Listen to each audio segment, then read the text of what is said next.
Bonjour, comme je vous ai parlé depuis quelques semaines, j'ai dit que je vais commencer à m'occuper un peu plus de groupes. J'ai toujours dit la semaine dernière, vous avez vu que j'ai fait deux, trois posts que je veux que la maison chirurgicale de l'obésité, comme c'est une maison, ça doit être à l'intérieur de la famille, ça doit être d'un patient à un patient, le patient qui doit être pour l'autre patient. Et aujourd'hui en consultation, je dis comme le temps il est malheureusement extrêmement limité, surtout cette semaine. euh, Aujourd'hui, j'ai eu la chance en consultation de trouver un patient qui a déjà était de deux côtés de la barricade, on va dire, parce qu'elle était patiente. Par hasard, c'est pas ma patiente. Je l'ai connue par une autre patiente. J'ai jamais fait un geste chirurgical. Je me suis occupé que de suivi post-opératoire. Et je pense que ça rentre dans la même série où le patient peut aider un autre patient. Que ça soit du point de vue esthétique, que ce soit du point de vue hypnose aujourd'hui, que ce soit pour, vous avez vu comme l'acupuncture pour l'arrêt de tabac ou d'autres moyens, l'intelligence artificielle, on a discuté la semaine dernière. Il y a plein de choses.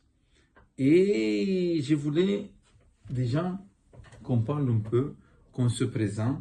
Vous avez été opéré par, je ne vais pas dire parce qu'il y a une autre patiente que j'apprécie beaucoup, comment je la vis, pour pas dire qu'il m'a imposé de ne pas prononcer des noms.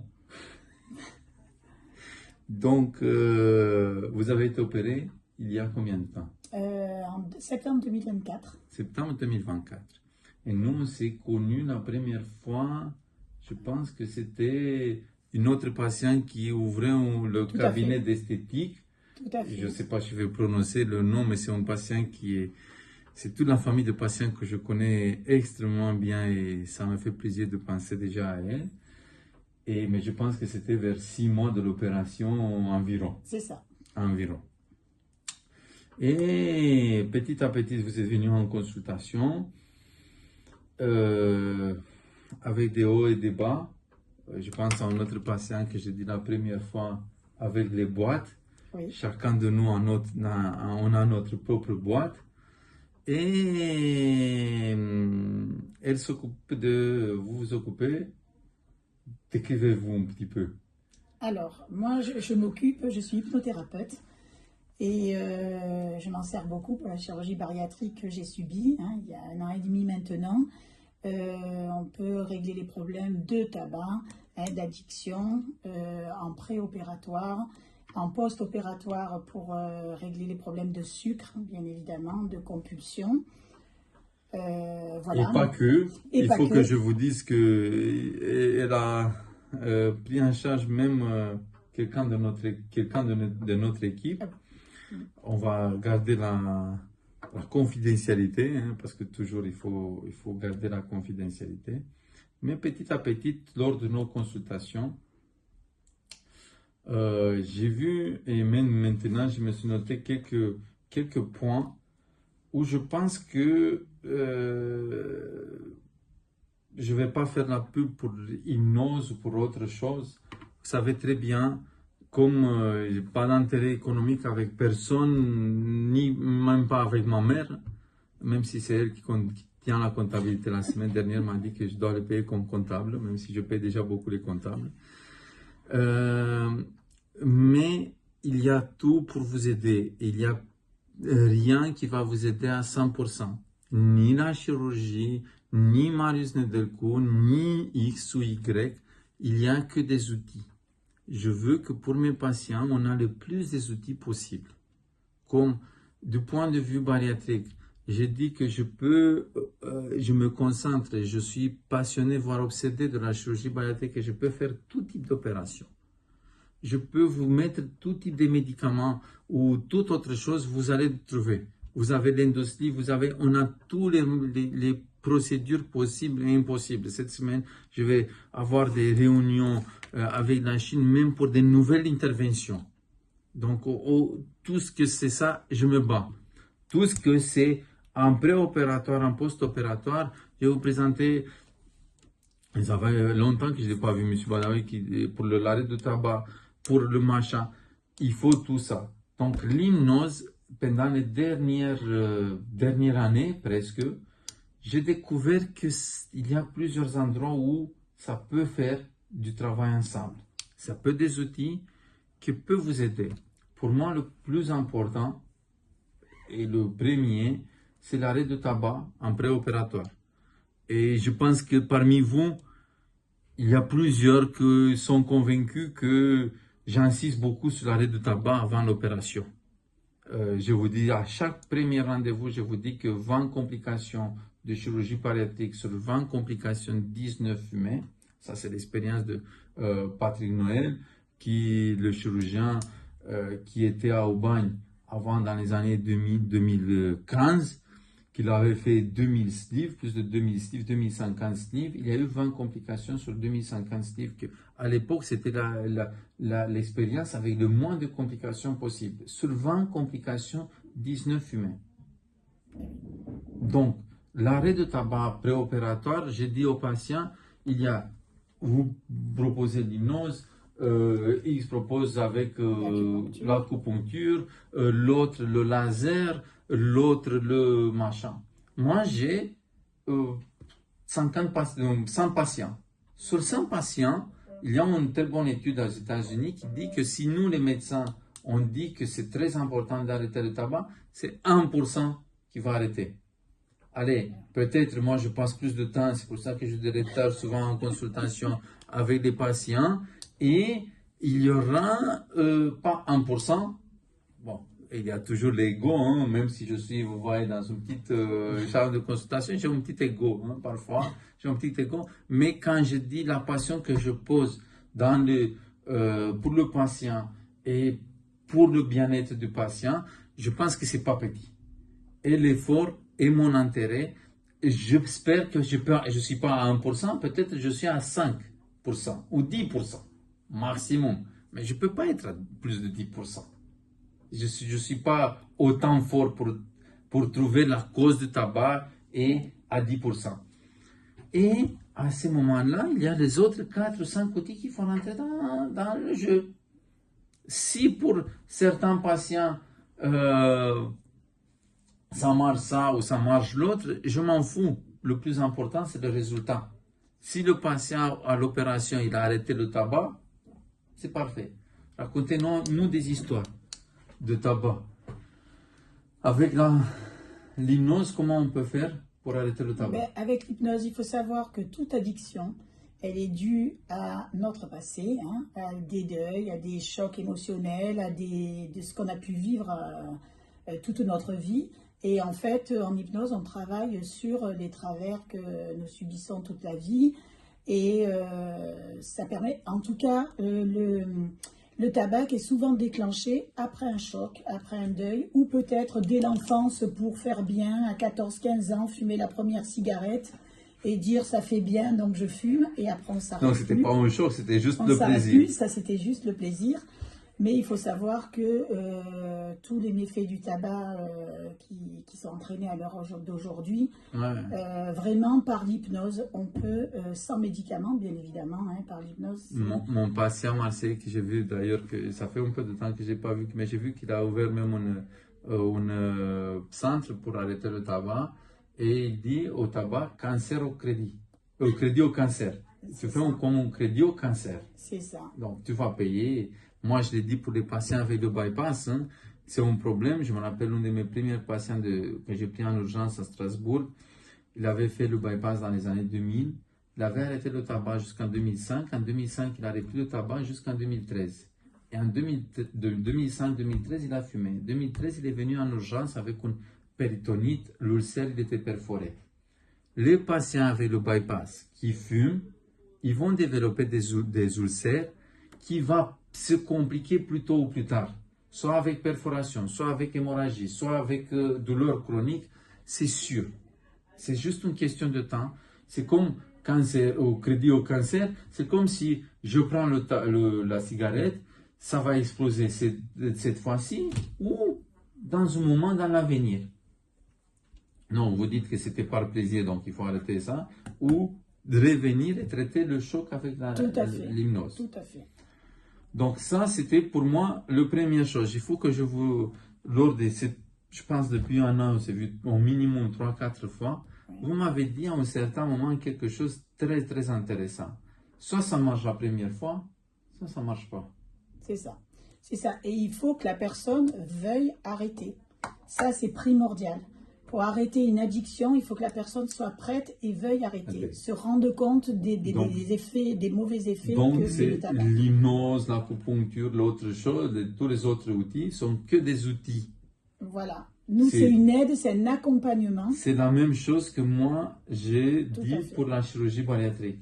La chirurgie bariatrique, c'est juste un outil pour vous aider. C'est ça. Vous le prenez, 2 ans après, on a les résultats, on applique, on s'attache, on bénéficie de bienfaits de ces outils. Sinon, ça peut revenir. C'est ça. J'avais noté autre addition que pour moi c'est très très important et que je pense que même pour vous c'est très très important hein, parce que vous l'avez entendu beaucoup et je le note ici. Hein. Le sucre, je pense la deuxième fois que je pense à la même personne, le sucre qui se moque toujours de moi avec mon accent pour le sucre post-opératoire. Et bon, vous m'avez dit qu'il y a aussi le problème d'alcool, mais l'alcool contient beaucoup de sucre. C'est ça. Racontez-moi une histoire ou quelque chose. En tout cas, ce qu'il faut savoir sur le sucre, on a des pulsions. C'est un travail qu'on fait pour les grignotages, pour les pulsions. Et les pulsions sont dues à des émotions négatives sur lesquelles on travaille. Et c'est très rapide. Hein. Il n'y a pas besoin d'énormément de séances pour y remédier. C'est vraiment un travail qu'on fait à deux, bien sûr, et ça va très vite. Les résultats sont très vite et ça vous empêche, après, une fois qu'on a travaillé les émotions, ben, ça empêche d'avoir des compulsions et des envies de sucre parce que le sucre compense un côté affectif, un manque affectif, bien évidemment. C'est toujours comme ça. Voilà. Et on arrive à avoir des résultats, par contre, qui perdurent, qui sont ancrés. Et ça, après une chirurgie bariatrique, ça nous aide à ne pas retomber dans l'alimentation excessive, dans l'alimentation excessive, on va... Je l'ai dit toujours aux patients, je ne suis jamais inquiet d'un patient qui on va manger beaucoup plus. C'est plutôt le mal. Si j'ai 2 patients, une patiente qui... les deux ont fait on va dire un sleeve, hein, après l'opération, le patient il mangeait la même quantité. Et le premier patient, maintenant on est à 3 ans ou 4 ans après l'opération, et il mange 1 fois et demi. Le deuxième patient, il mange juste 1 fois. Donc le premier patient, il mange beaucoup plus. Mais le deuxième patient, les fringales, les sucreries, tout ça, ça revient. Je ne suis pas inquiet pour le premier patient qui mange 1 fois et demi, mais il gère bien les sucreries, tout le reste, comme je suis inquiet pour le deuxième. Donc, c'est dans mes 5 facteurs qu'on dit, je vous le dis toujours, le sucre, le grignotage, l'alcool, l'activité physique, le suivi. Le sucre, c'est le plus important, hein, c'est le doigt le plus important. Je ne mets pas les quantités. J'ai vu des patients qui mangent plus. On a fait même des études à Montpellier. On voyait même l'estomac qui peut être un peu plus large. Je ne dis pas la largeur de l'estomac. Mais si on gère les sucreries, il n'y a pas la reprise de poids qu'on le voit avec les sucreries. Et quand je parle des sucreries, il y a beaucoup malheureusement des histoires. Des histoires. De nouveau, on n'est pas là. Jamais je vais juger, jamais de ma vie, je vais me permettre de juger des histoires de patients. Parce que chaque patient, chacun de vous, vous avez votre propre histoire. C'est ça. Et parfois, et c'est même pour ça qu'il y a beaucoup de monde, même dans l'état actuel des choses, même votre chirurgien, Ils m'ont incriminé tout le temps que je ne fais pas la chirurgie générale. Ouais. Qu'il faut faire toute la chirurgie. Je suis très passionné de la chirurgie bariatrique. Je fais 99% de mon activité, c'est la chirurgie bariatrique. Et je le fais. Il y avait en 2012 un professeur à Paris qui m'avait dit de faire de la chirurgie pancréatique parce que mes aptitudes de cœlioscopie me permettaient de faire des chirurgies très lourdes par cœlioscopie, par des petits orifices. Et j'ai dit non, je ne vais pas changer la vie des gens. Quand tu opères un DPC, une intervention très compliquée par cœlioscopie, à 80 ans, tu ne vas pas changer la même façon que tu vas opérer un patient à 20 ans. Mais pour ça, il faut se battre, il faut se mettre tous les outils. Donc, question de jugement, sans jugement. Ça, c'est impératif. Aucun jugement, ça c'est la clé. La clé pour réussir. Ça, pour tout. C'est la clé pour tout. Pour tout. On n'est pas là pour juger. Et encore une fois, je vais insister, même si je vois qu'on est déjà à 16 minutes de vidéo et je dis toujours, il ne faut pas se prolonger tout. La troisième fois que je pense à la même personne. Qui me disait toujours que je me prolonge trop. Mais c'est de l'intérieur que je vous le dis ça. Sans jugement et de pas... Ouais, j'essaie toujours d'être tout près de patient. Mais comme j'ai jamais passé par là, Oui. on ne peut pas évaluer de la même façon. On n'a pas vécu ça. Même si je suis toute la journée avec des patients, même si j'essaie de comprendre le maximum de souffrance, tu ne peux pas faire. Et c'est pour ça que je vous encourage. Et de passer de message de patient au patient. C'est ça. Je découvre qu'il y a des médecins traitants qui ne sont pas loin, Drummond, et je ne le connais même pas. Mais les patients viennent en consultation, patient par le patient. C'est pas... donc, c'est pour ça que je l'ai dit, vous et la maison, on a changé le centre chirurgical de l'obésité, CCO, ça existe toujours. Et c'est pour l'instant, c'est que Marius Nedelcu, CCO. L'autre, ça n'existe plus dans le CCO. Il a donné sa démission, il est parti. Il a laissé tout le bordel, il est parti. Je ne vais pas revenir sur ça. J'ai changé depuis un an, quand Alain Deval est disparu, maison chirurgicale. Le terme de maison chirurgicale, quand Carole, je ne me tiens pas de lui dire, Carole a proposé le nom de maison chirurgicale de l'obésité, je le sens comme une famille. Tout à fait. L'histoire de famille, c'est du patient au patient. C'est que comme ça que ça peut aider le plus. C'est ça, c'est ça. Vous, en tant que patient, vous pouvez, c'est sûr que vous n'allez pas juger un autre patient et c'est sûr que vous allez le comprendre le mieux. Pourquoi? Parce que vous avez passé par là. Vous avez vos propres boîtes à régler. C'est ça. Et c'est ça, pour moi, c'est ça le plus important. On parle, nous les médecins, on parle beaucoup. Le suivi, le machin, comprendre le patient. On ne peut pas vous comprendre comme vous comprenez, vous, le mieux. C'est ça. Donc, c'est même pour ça que maison chirurgicale de l'obésité, et petit à petit, je vais arriver à faire ça aussi parce que il y a très peu de choses dans ma vie que je me suis mis dans la tête et soit je me rends compte que c'est une erreur et je ne le fais pas et je m'arrête, c'est une erreur. Tout le monde peut faire des erreurs dans la vie. Soit si je reste persuadé que c'est une bonne chose, je vais continuer à me battre. Et je pense que des choses de patient en patient. Il ne faut pas que je parle que moi. Donc, et de nouveau, le changement, l'hypnose. Vous avez dit quelque chose, mais attention, ça peut aider. Il faut, la première session, ça marche ou ça ne marche pas. Il y a des patients qui m'ont dit, mais ça ne marche pas. Il ne faut pas insister. Ça, c'est sûr.